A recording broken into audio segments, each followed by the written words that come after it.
Hey, what's going on, everyone? Trading Card Finds here, back with another PSA submission. This is actually my final submission that went out to PSA before the shutdown happened. This one was sent out, I believe, the day before the final price increase before that shutdown. I had no idea that that price increase was coming, so I was glad that I was able to get this one in before then, and glad to have it back now before the Nationals. So I'm going to get started here. I'm going to start off with the lowest grading the lowest grades. The first one here is a 2020 Panini Hoops LeBron James vanity plates. You know, I'm disappointed. I got a few 8s in this last submission here. This one, I looked at a couple of the corners, had a little bit of whitening on a couple of the corners here. You can kind of see a little bit. That's the only thing I could think of that would have gotten this card the 8. So a little disappointed with that. This one here, I can't even explain, because you could see there's that really bad white spot down there in that corner. I can honestly say I do not remember sending that in. That to me really shocked me when I got this card back. So very, very disappointed with that grade right there.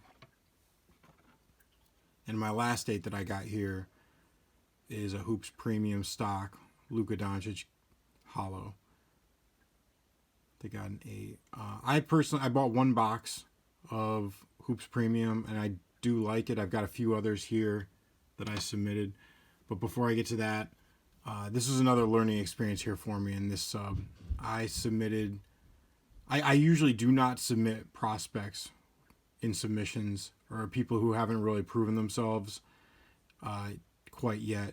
And I submitted, that card I submitted a Christian Pache that also got a 9. I know I'm probably going to lose money on these two cards.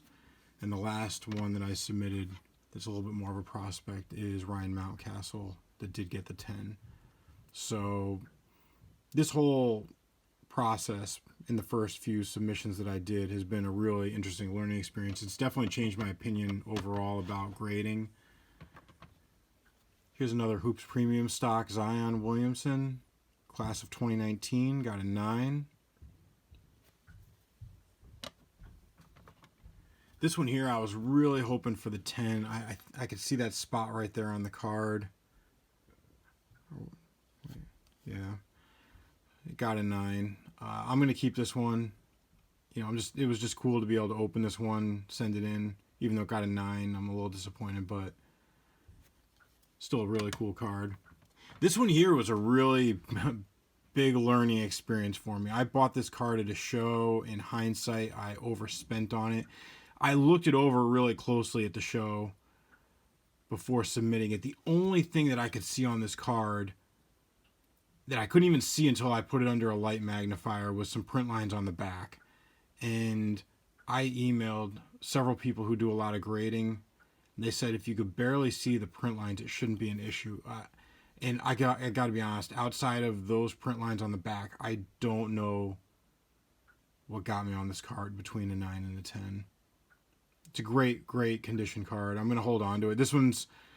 just the value and what I spent in it, what I spent in grading, just doesn't make any sense at this point for me to sell it. I like John Morant a lot, so I'm going to keep that card. It's another card that I ripped that I like a lot. The Green Explosion, Zion Williamson Panini Contenders. Cool card, got a 9. Jersey Swap. Luka Doncic, John Morant, got a 9. This one here is the first auto that I ever ripped out of a box.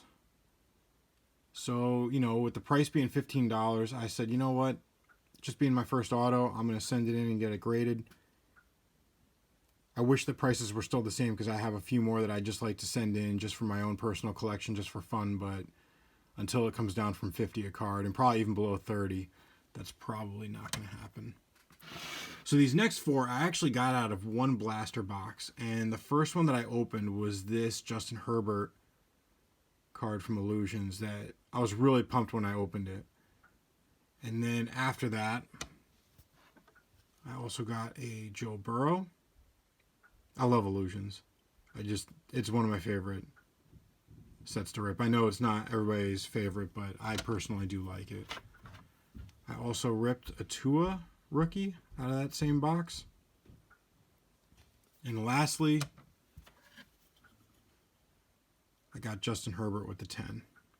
So that was definitely a really nice purchase. That was before a lot of the blaster boxes really started going up in price. I think I was able to buy that one secondhand for like $25 for the box. This is before they went to 60, then 80, then over 100. These last cards here are the best ones that I got back as far as grades go. Got a Patrick Mahomes deep dive. Got a 10. I sent in 2 of these cards. I just like it because it's Tom Brady's first year with the Buccaneers. That one got a 10. This one also got a 10. This one here, my sister actually bought me the blaster box, and this was one of the cards in it. So this one I'm going to hold on to. I think it's really nice. I purchased 1 box of WWE Chrome from 2020. Those were the only ones that I could seem to find on the shelf for a while. And this Ric Flair card got a 10.